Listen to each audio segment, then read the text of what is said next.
Bismillahirrahmanirrahim. Assalamualaikum warahmatullahi ta'ala wabarakatuh. Alhamdulillahi rabbil alamin. Wassalatu wassalamu ala rasulina Muhammadin wa ala alihi wa sahbihi ajma'in. Allahumma aghnina bil ilmi wa zayyinna bil hilmi wa akrimna bit taqwa wa jammilna bil afiyati ya arhamar rahimin. Rabbi syrah li sadri wa yassir li amri wahlul 'uqdatam min lisani yafqahu qawli. Rabbi yassir wa la tu'assir wa tammim bil khair wa bika nasta'in wa la hawla wa la quwwata illa billahil 'aliyyil 'azim. Alhamdulillah, tuan-tuan, puan-puan yang saya kasihi, yang dihormati Tuan Imam, Tuan Bilal dan juga barisan AJK Sarawak Al-Ikhwan. Alhamdulillah, tuan-tuan, puan-puan yang dirahmati Allah Subhanahu wa taala, kita bersama pada pagi ini tazkirah subuh.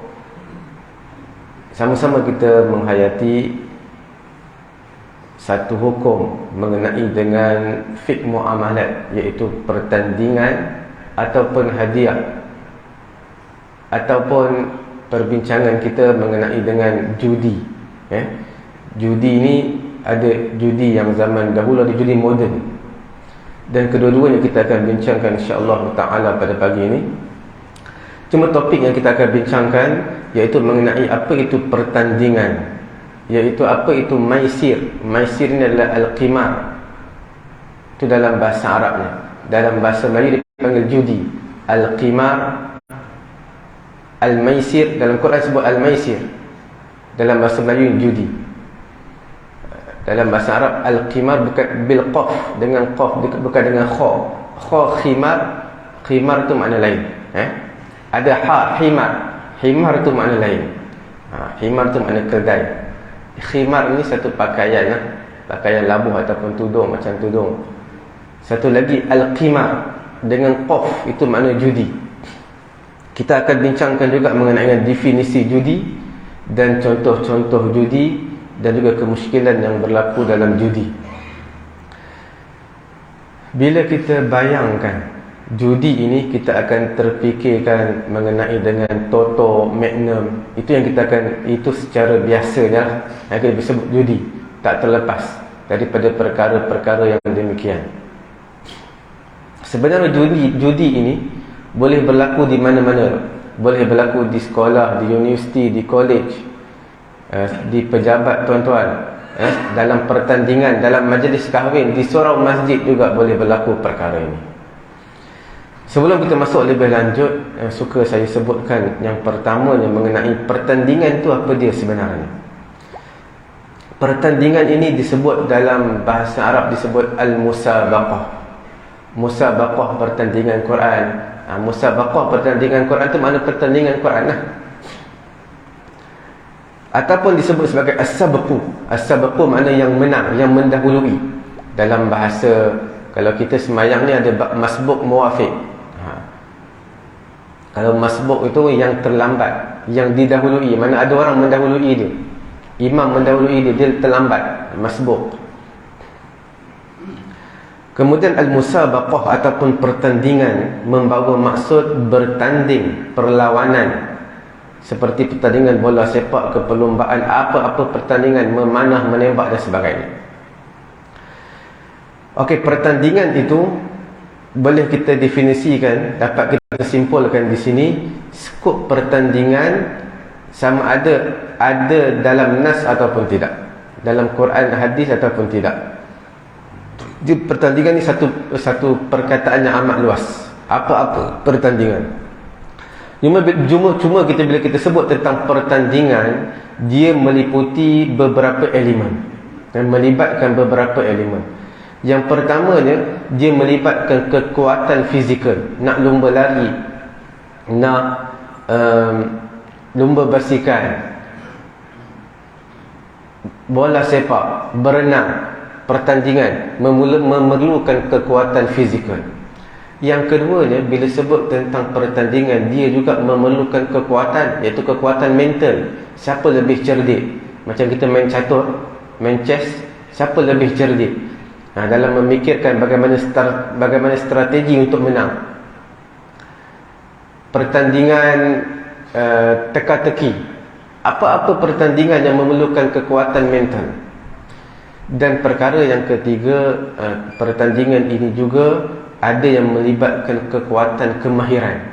Pertandingan melukis, dari segi-segi seni melukisnya, apa-apa yang melibatkan kemahiran itu juga boleh dipanggil sebagai pertandingan, ya? Kekuatan ini yang mungkin datang daripada manusia, kemungkinan datang daripada haiwan, datang daripada mesin, ataupun datang daripada benda-benda lain. Tak kira pertandingan ni siapa yang lebih hebat, bukan orang, tapi haiwan ni, siapa lebih laju lari. Hukum asal pertandingan, untuk pengetahuan tuan-tuan dan juga puan-puan dirahmati Allah Subhanahu Wa Taala, secara asasnya para fuqaha ulama fiqh bersepakat hukum asal pertandingan harus. Itu hukum asalnya. Bila ada perkara-perkara luar yang menyebabkan haram, maka dia akan jadi haram. Hukum asalnya harus dengan syarat tidak ada unsur haram dalam pertandingan tersebut. Satu hadis diriwayatkan daripada Ibnu Umar bahawa beliau berkata Nabi SAW telah mempertandingkan antara kuda mudammarah daripada Hafiyah ke Saniyah, nama tempat daripada Hafiyah ke Saniyatul Wada', dan antara kuda yang bukan mudammarah dari As-Saniyah ke Masjid Bani Zuraiq. Ini kuda mudammarah dan juga yang tidak mudammarah ni, ada kuda yang memang dikhaskan untuk berlumba, ada kuda yang biasa. Dua-dua Nabi pertandingkan, Nabi masukkan dalam pertandingan. Sebab kuda ni untuk lebih laju, kita bagi dia makan banyak, semua makan banyak, kemudian kita penjarakan dia, kita tahan dia dalam satu bilik, kita bagi makanan yang terhad untuk dia kurus, kemudian dia akan jadi laju lah. Adalah latihan-latihannya. Maisir itu apa dia? Maisir ini adalah judi, kerana keputusannya berdasarkan kepada nasib. Bila sebut tentang judi, dia lebih kepada nasib. Tapi ada juga judi yang bukan kepada nasib. Bila sebut tentang nasib, siapa yang masuk, nasib lah. Kalau ada bahagian, dia adalah bahagiannya. Kalau dia menang lah, ikut nasib. Itu judi. Ataupun maisir ini dari sudut bahasanya ada juga makna mudah. Maisir, kerana mendapatkan harta dengan mudah. Sebab bila judi, nak dapatkan harta mudah je. Tapi bila habis harta, habis terus. Maisir ini sama erti dengan qimar yang saya sebutkan tadi, mendapat keuntungan daripada sesuatu yang hanya bersandarkan kepada nasib ataupun pertaruhan. Bila sebut tentang judi, bila ada unsur nasib, maka dia adalah judi. Bila ada unsur pertaruhan, adalah judi. Qimar ataupun maisir ini juga kita definisikan setiap pertandingan yang mensyaratkan pemenang mengambil sesuatu dari yang kalah. Tuan-tuan, ini dalam bahasa yang mudah. Bila sebut tentang judi, adalah seseorang yang bertanding. Bila dia ada kemungkinan dia akan untung ataupun rugi, maka itulah dipanggil sebagai judi. Kalau pertandingan saja tak ada apa-apa hadiah, itu tak jadi masalah. Ataupun pertandingan ada penaja luar, tak jadi masalah. Sebab saya masuk pertandingan badminton di kawasan taman ini, saya masuk dan tak dikenakan apa-apa yuran. Saya rugi tak? Tak. Saya tak keluar duit pun. Saya untung tak? Tak. Kalau saya kalah pun tak apa, tak ada masalah. Kalau saya menang, alhamdulillah. Tapi saya tak ada rugi apa-apa. Orang lain pun tak ada rugi apa-apa yang masuk pertandingan sekali dengan saya. Tapi bila mana saya masuk, tak kira lah, walaupun casnya RM5, RM10, masuk, kemungkinan saya akan kalah, ataupun orang A akan kalah, ataupun orang B akan kalah. Bila ada unsur akan berlaku kerugian, maka itulah dipanggil judi.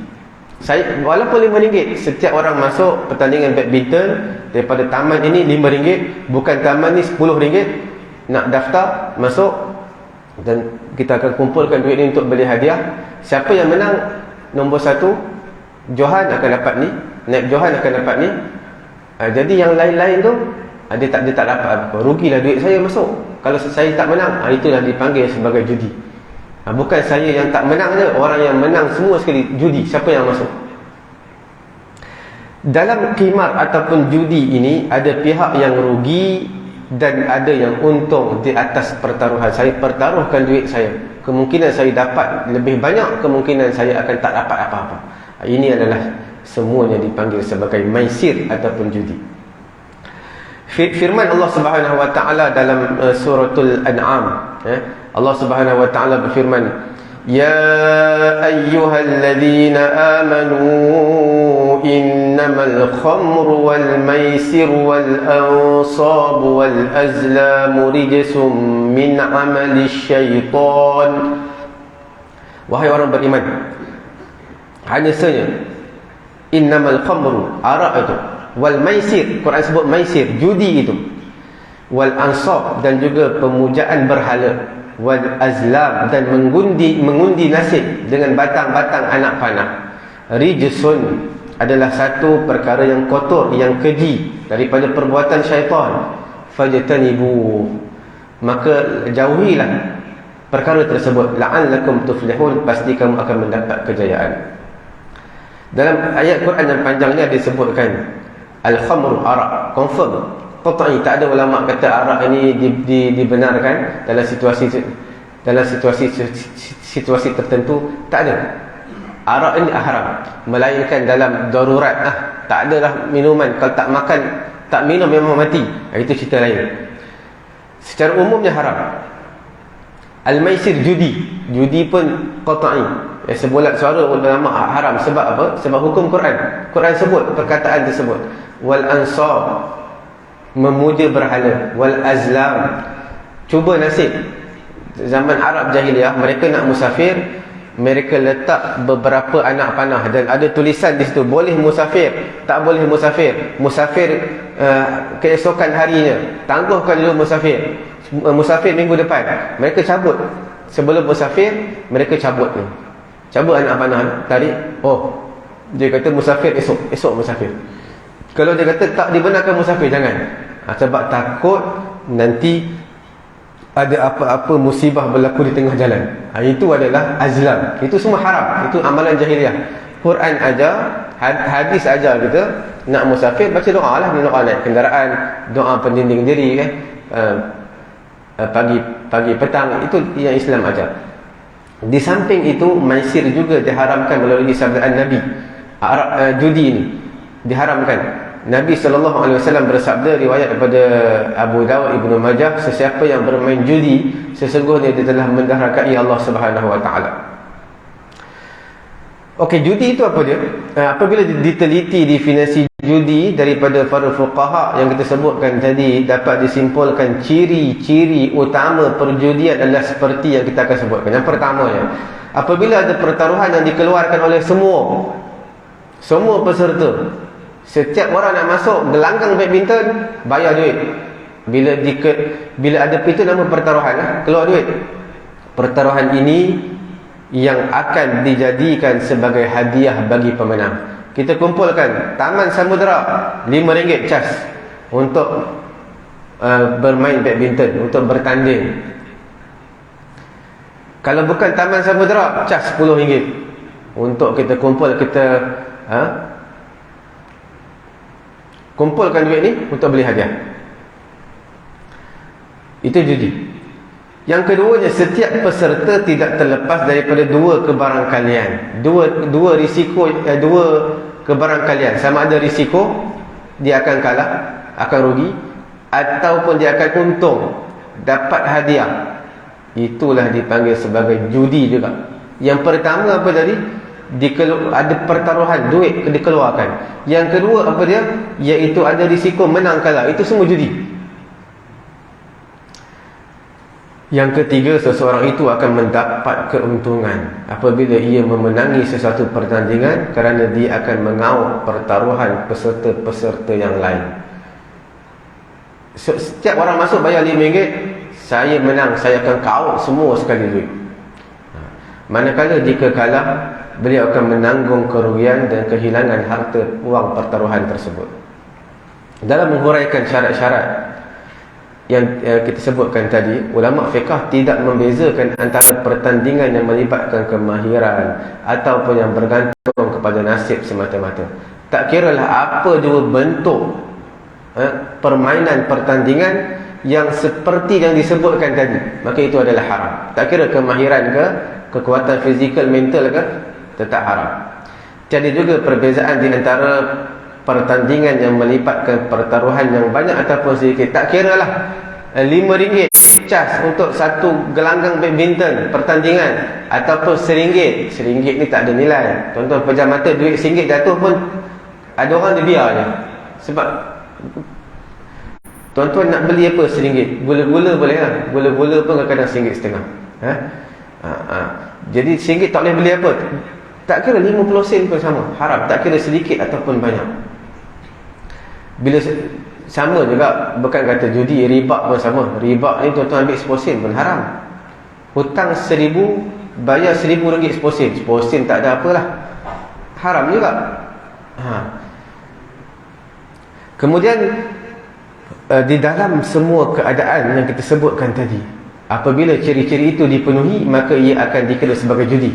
Zaman sekarang ini, kalau tuan-tuan lihat, zaman kemajuan yang pesat dengan teknologi yang sedia ada sekarang ini, untuk mengenali pertaruhan makin rumit, bertambah rumit, bertambah susah.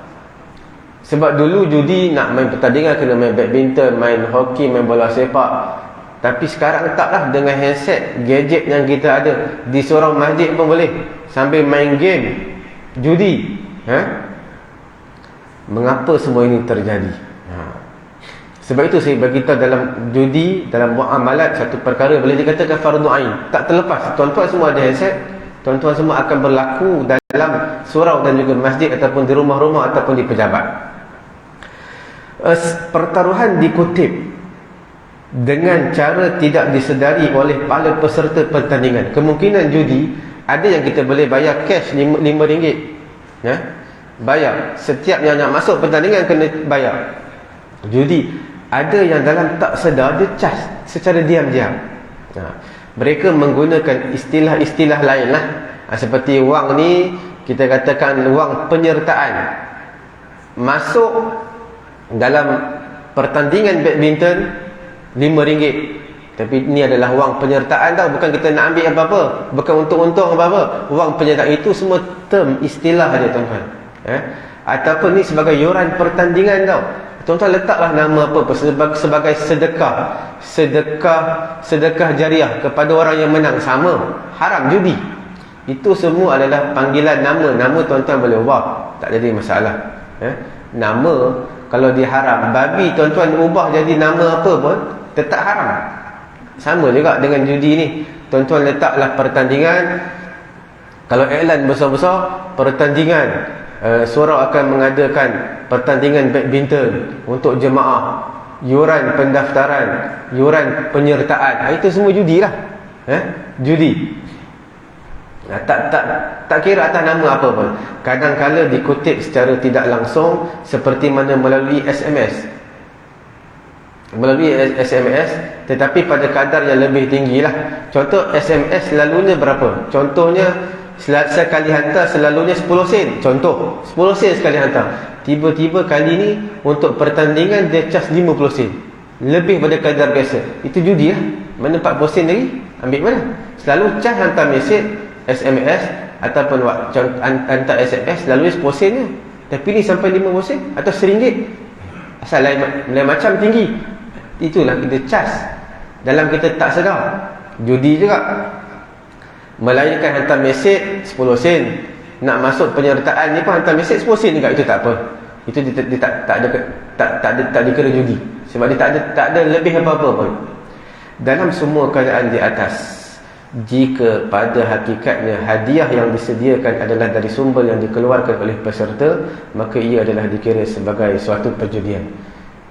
Sama ada SMS yang tuan-tuan hantar asalnya 10 sen, tiba-tiba naik sampai 50 sen, RM1, 40 sen lagi pergi mana, 90 sen lagi pergi mana, dikumpulkan untuk beli hadiah kepada pemenang. Itu dipanggil sebagai riba. Contohnya makan malam. Makan malam satu kepala RM50. RM50 disebabkan kita ada pertandingan teka-teki. Setiap orang nak masuk sepatutnya RM10, tapi tuan-tuan dah beli ni package ni, satu kepala RM50, kita bagi harga murah RM1, RM51, bayar RM1 je. Orang lain semua kena bayar RM10-20, tapi tuan-tuan murah. Judi je tak kira lah RM1 ke 50 kan, dikira judi. RM50 satu kepala, tuan-tuan tambah hanya 50 sen je untuk mendapat cabutan bertuah. Judi je tak? Sebab apa cabutan dikira cabutan bertuah tu judi je tak? Sebab ikut nasib. Nasib kalau dapat. Kalau cabutan bertuah yang tuan-tuan tak ada kena cas, tak apa. Okey, saya beli-beli barang semua, tiba-tiba dia tanya, nak masuk cabutan bertuah? Nak? Okey, masuk. Dia masukkan bil kita ke apa, masuk dalam cabutan bertuah. Tak apa, tak ada kena cas apa-apa. Tapi masalahnya tuan-tuan nak masuk cabutan bertuah kena bayar. Satu kepala RM50, tapi nak masuk cabutan bertuah tambah lagi 50 sen je. Mana tahu dapat motor ke kereta ke, tambah 50 sen je. Dan jadi RM50, 50 sen. 50 sen tu adalah judi, haram.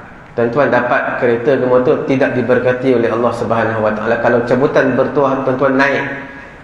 Sebab apa?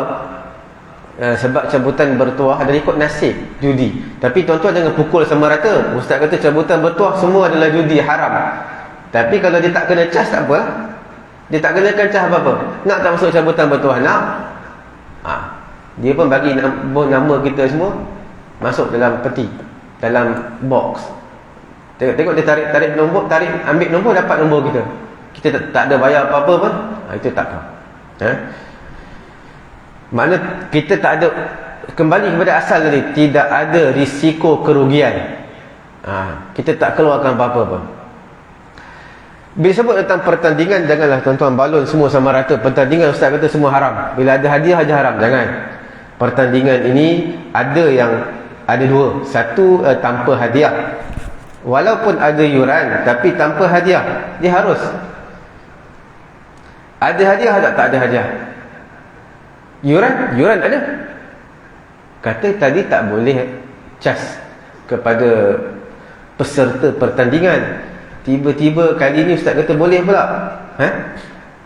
Tuan-tuan, bila dikumpulkan, diambil kepada setiap peserta duit, tapi bukan untuk beli hadiah. Tak ada pun orang rugi, tak ada pun orang untung. Cuma duit tersebut nak bayarlah sewa gelanggang, nak beli makanan sarapan pagi, kemudian untuk minum pagi. Itu je. Siapa yang datang, peserta boleh makan, boleh minum. Tak ada pun peserta yang menang boleh makan, peserta yang kalah tidak boleh makan. Tak ada. Semua sama rata. Bila sama rata bolehlah.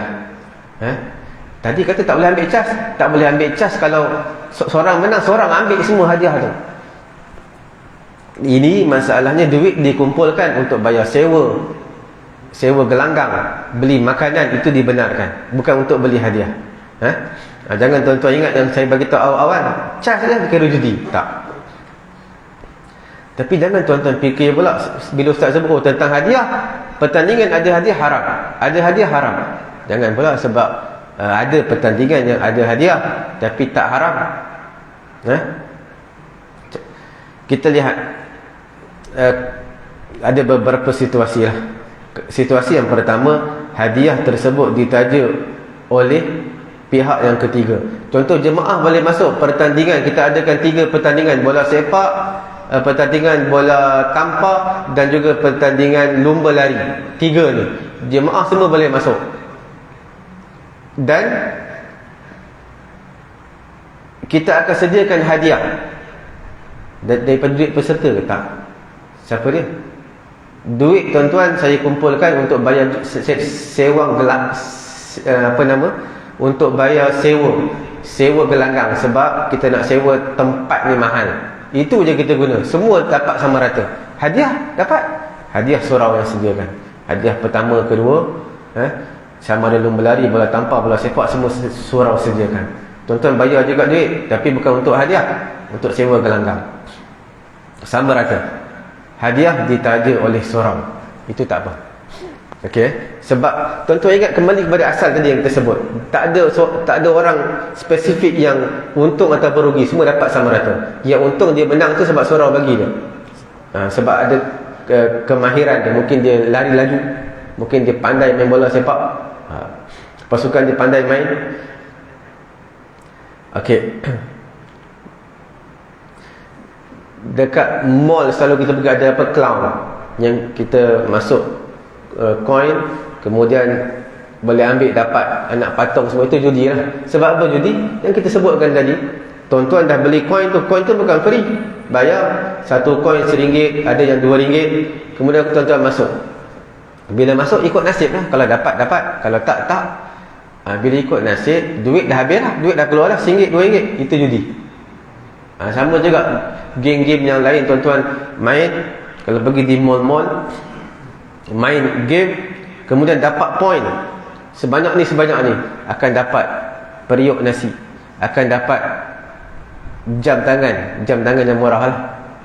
Tak kira lah hadiah apa pun, tapi tuan-tuan dah beli coin banyak lah, dah habiskan banyak duit. Sama ada menang atau kalah, sama, hukumnya haram, judi. Sebab ada kerugian, tuan-tuan dah beli coin. Sekiranya ditaja oleh pihak ketiga seperti surau yang tadi itu bukan judi, pihak ketiga ialah pihak yang tidak terlibat dalam pertandingan. Sebab pihak ketiga surau ni bukan peserta pun, dia yang keluar duit surau. Untuk mengimarahkan surau, untuk jemaah-jemaah surau, kita keluar belikan hadiah. Ataupun orang yang ketiga ada seorang sponsor, tak apa, tak ada masalah. Seorang yang sponsor ni dengan syarat lah, dia tak masuk pertandingan. Kalau surau memanglah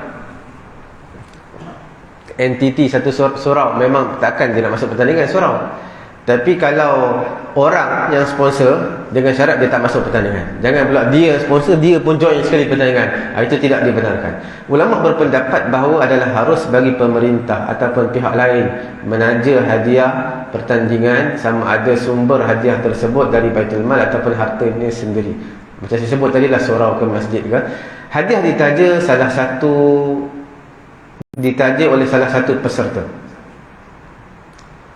Majoriti di kalangan ulama Hanafi, Hanbali, ulama Syafi'i, 3 mazhab menyatakan hukumnya adalah dibenarkan kerana tak ada unsur judi. Ulama dalam mazhab Malik kata tak dibenarkan sebab dia ada unsur judi, maka hadiah itu diberikan kepada orang yang kedua menang. Contohnya saya kata, saya peserta juga, saya main juga, peserta pertandingan. Saya kata siapa menang saya akan belanja. Kalau kalah tak, kalau saya kalah, tuan-tuan tak perlu belanja saya. Saya menang saya akan belanja tuan-tuan. Ataupun siapa yang menang saya akan bagi hadiah. Tapi kalau saya menang, saya tak akan ambil hadiah. Saya tak akan suruh tuan-tuan bayar hadiah kepada saya, beri hadiah kepada saya tak akan suruh. Itu tak apa. Tuan-tuan faham situasi ni saya menjadi, contohnya saya main badminton. Saya bagi tahu kawan saya, saya menang, kamu tak perlu bayar apa-apa lah. Tapi kalau kamu menang, aku akan belanja kamu, aku bagi kamu hadiah. Itu tidak jadi riba. Sebab apa? Sebab untung rugi itu saya seorang, tak melibatkan pihak seorang lagi. Itu boleh.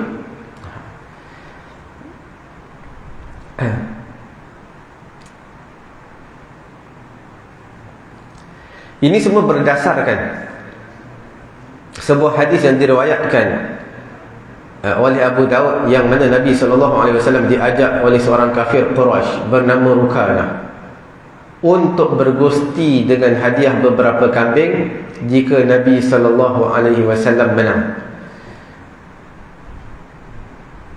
Ini hadis ini menunjukkan Rukanah ajak Nabi bergusti, Nabi bergusti dengan dia. Tapi dia kata kalau Nabi menang dia akan belanja lah, akan bagi hadiah kambing. Kalau Nabi kalah, dia menang, Nabi tak kena bayar apa-apa. Itu tak apa. Nabi SAW menerima cabaran itu dan beliau menang dalam pertandingan tersebut. Nabi menang dan dia kena bayar lah, bagi seekor kambing. Kalau Nabi kalah, Nabi tak kena bayar apa-apa. Itu tak apa. Sebelah pihak dia rugi dan untung, yang sebelah lagi biasa je. Daripada Anas ditanya kepada beliau, adakah kamu para sahabat bertaruh di zaman Nabi SAW? Adakah Nabi bertaruh, meletakkan pertaruhan? Jawab beliau, ya, demi Allah baginda bertaruh, iaitu meletakkan pertaruhan, iaitu menjanjikan ganjaran dengan berlumba kuda. Baginda yang bernama lumba kuda Nabi. Kuda Nabi nama dia siapa? Nama dia Sabha. Lalu baginda berjaya melalui peserta lain, maka baginda sangat gembira dan kagum akannya. Hadis Sa'id Al-Musayyib daripada Abu Hurairah bahawa Nabi SAW bersabda, sesiapa memasukkan seekor kuda yang tidak mengeluarkan bayaran antara dua kuda tadi, dan juga yang mengeluarkan bayaran, sedangkan dia tidak selamat daripada dikalahkan olehnya, maka tidaklah mengapa. Ini semua dalil dipanggil sebagai muhallil. Sama macam Nabi tadi juga. Nabi tadi dia masuk pertandingan, ada muhallil. Ada orang yang sponsor. Ada orang yang sponsor, tak apa. Muhallil ini adalah orang yang menghalalkan. Tuan-tuan, muhallil dalam bab pertandingan lain, muhallil dalam bab nikah lain. Dalam bab nikah, muhallil dipanggil cina buta. Dah talak 3, teringin lagi dengan isteri tersebut, nak nikah tapi tak boleh nikah dah, Islam tak benarkan. Kena ada 5 syarat. Kena perempuan tu kahwin lain, kena bersama dengan suami dia yang baru, kemudian suami dia ceraikan, kemudian dah diberiddah, kemudian barulah boleh bersama, boleh berkahwin lain. Bila mana dia nak isteri dia tadi yang telah ditalak 3, dia panggil seorang kawan, boleh tak kahwin dengan bekas isteri aku ni? Dia bagilah duit ke apa ke, nanti keceraikan dia. Orang yang kita suruh kahwin lah, bukan sebab dia suka pun, sebab kawan dia suruh, kawan dia bagi upah, dia kahwin. Itu dipanggil sebagai muhallil, cina buta. Dia menghalalkannya, lepas tu dia cerai. Tapi dia ada risiko dia lah. Takut kita dah bagi duit dekat dia, dia kahwin, dia tak nak lepas. Itu payah. Itu panggil muhallil. Dalam bab pertandingan ada muhallil juga. Orang A, orang B lawan badminton. Tiba-tiba datang pula orang yang ketiga, dia masuk tanpa bayar yuran. Mana orang A bayar yuran? Orang A masuk pertandingan, orang A bayar RM10, RM50, orang B bayar RM50. Judi. Judi. Sebab apa? Orang A, orang B keluarkan duit, siapa menang dapat. Tapi ada muhallil yang menghalalkan. Orang ketiga masuk dan tak dikenakan bayaran apa-apa, maka dia halal. Dia jadi halal. Tapi ada beberapa syarat yang saya nak sebutkan di sini. Antara syaratnya adalah minima adalah 3 peserta. Minimumnya adalah 3 peserta. 2 kena bayar, seorang tak payah bayar. Kemudian pertandingan ini mesti berasaskan kemahiran. Janganlah tuan-tuan masukkan orang ketiga tak tahu main. Orang A, orang B keluar seorang RM50, masuk gelanggang badminton ke silat ke, tiba-tiba tuan-tuan ambil peserta ketiga, orang yang bertanding, peserta ketiga free je, tapi tak tahu main, pegang raket badminton pun tak tahu. Jangan, itu dipanggil judi juga. Kena ambil yang satu taraf, yang kemahiran sama macam peserta pertandingan. Syarat yang ketiga, 1/3 ataupun 33% peserta tidak bayar yuran. Ini kalau 3 orang, makna seorang tak bayar yuran, 2 lagi bayar yuran. Kalau 100 orang peserta, semua kena bayar, pastikan 1/3 tidak bayar yuran. Kalau 100 orang peserta, pastikan 34 orang, 33.3, 34 orang lah, senang. 34 orang tidak membayar yuran, baru dia jadi tidak judi. Kalau tak, dia akan jadi judi. Mana 34 orang tak bayar, yang 66 orang lagi bayar yuran. Semua peserta 100. Siapa nak masuk pertandingan ni, hadnya, limitnya 100 orang. Okey. Satu orang bayar RM10. Okey.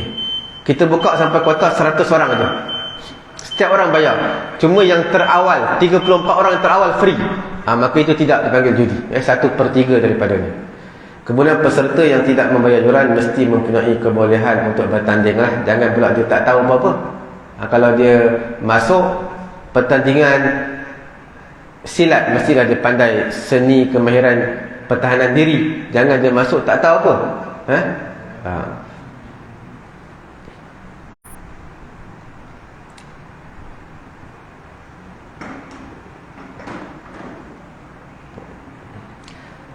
Pilihan raya. Tuan-tuan mungkin biasa dengar, ini yang terakhir lah bagi saya, yang terakhir. Tuan-tuan biasa dengar pilihan raya. Pilihan raya kan ada duit pertaruhan. Ialah siapa nak masuk mengundi, nak yang hendak dicalonkan, mesti kena bayar. Dulu mungkin 15,000 letak. Siapa nak calon, tak kira lah parti mana, biru, merah, kuning, hijau ataupun bebas, bayar 15,000. Itu duit pertaruhan juga. Dia judi ke tidak? Tuan-tuan kena lihat. Dia bukan dianggap judi, sebab wang yang dikeluarkan, deposit yang dikeluarkan tersebut akan dikembalikan kepada calon. Jadi dia bukan judi. Kalau contohnya parti A keluar 15,000, lepas tu dia akan dapat balik, dapat. Jadi bukan judi. Yang tak dapat balik ni, dia dah masuk 15,000. Siapa yang menang? Parti kuning menang, maka dia akan kutip semua duit parti-parti lain. Maka itulah dia akan kutip semua duit calon-calon lain. Maka itu dia panggil judi. Kalau dia tak kutip duit calon-calon lain, itu tak dipanggil judi. Kemudian calon yang menang dalam pertandingan tidak mendapat hadiah apa-apa pun. Tak dapat hadiah apa-apa, cuma dia dapat kerusi je lah. Oleh itu pertandingan seperti ini diharuskan. Pertandingan kita panggil sistem demokrasi ini adalah diharuskan oleh ulama-ulama yang muktabar dan telah difatwakan sebagai ia bukan satu perjudian. Melainkan dia ada syarat-syarat lah sebelum masuk. Kalau tuan-tuan yang undinya 22 orang, memang tak akan dapat lah duit tu. Sebab apa? 22 orang dia ada berapa peratus? 12 ke 13%.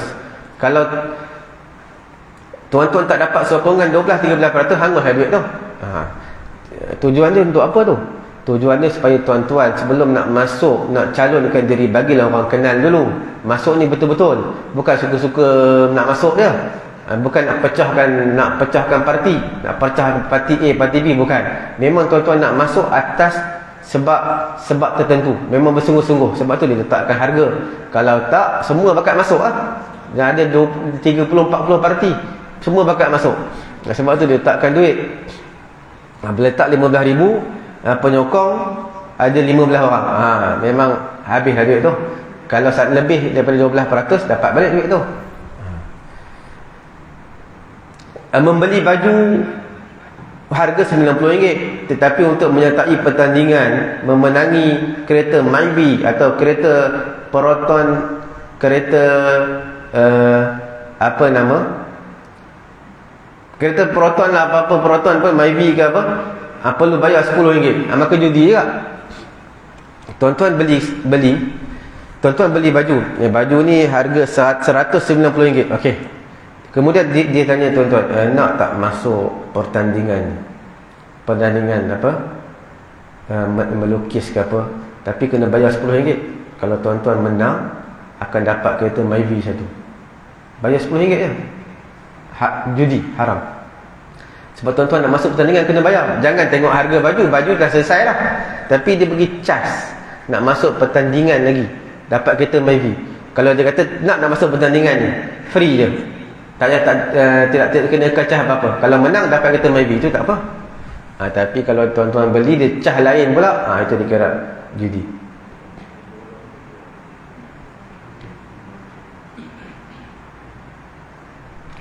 Menganjurkan pertandingan memancing, di mana sebahagian daripada yuran digunakan untuk pentadbiran pertandingan dan yang lain untuk hadiah. Judi juga. Tuan-tuan, kita nak pancing ni, kita nak sewa ni tempat ni, kemudian kita nak urusan pentadbiran, nak pendaftaran, kemudian nak limitkan orang yang masuk, peserta, nak cek macam-macam lah. itu semua mesti kena bayar. Kemudian duit tu juga kita belilah hadiah sikit. Judi juga, sama judi. Sebab ada unsur hadiah walaupun campurkan benda lain. Saya kira cukup sekadar tu dulu untuk pengajian kita pada pagi yang mulia ni. Sebenarnya banyak lagi judi-judi lain tu. Dalam tuan-tuan tak sedar, dalam kehidupan kita seharian, kita kata alah benda apa sangat ni, sikit bagi tuan-tuan sikit. Kalau judi tetap judi. Ada satu istilah lain. Tuan-tuan bayar main badminton, bayar seorang RM10. Kalau tuan-tuan bayar semua, tuan-tuan kata tak apalah, semua pakat setuju, bukannya paksa ke apa. Dia kata tak apa, kalau saya anggap sebagai sedekah adalah, saya anggap sebagai sedekah. Tetap haram. Dia kalau judi, bukan kira suka sama suka. Kalau zina, suka sama suka tak apa, haram juga. Sama. Jadi sama. Setiap judi tak kira lah 10 sen ke, walaupun niatlah, tuan-tuan niatlah sedekah ke apa, tetap haram. Cukup sekadar dulu. Semoga Allah memberi kefahaman kepada saya dan juga tuan-tuan. Subhanallahumma wa bihamdihi, subhanakallahumma wa bihamdika, asyhadu an la ilaha illa anta, astaghfiruka wa atubu ilaik. Bismillahirrahmanirrahim. Alhamdulillahi rabbil alamin, wassalatu wassalamu ala rasulina Muhammadin wa ala alihi wa sahbihi ajma'in. Allahumma anfa'na bima 'allamtana wa 'allimna ma yanfa'una wa zidna ilma. Alhamdulillahi ala kulli hal wa na'udzu billahi min hali ahli an-nar. Wassallallahu ala sayyidina Muhammadin wa ala alihi wa sahbihi ajma'in. Alhamdulillahi rabbil alamin. Taqabbalallahu minna wa minkum.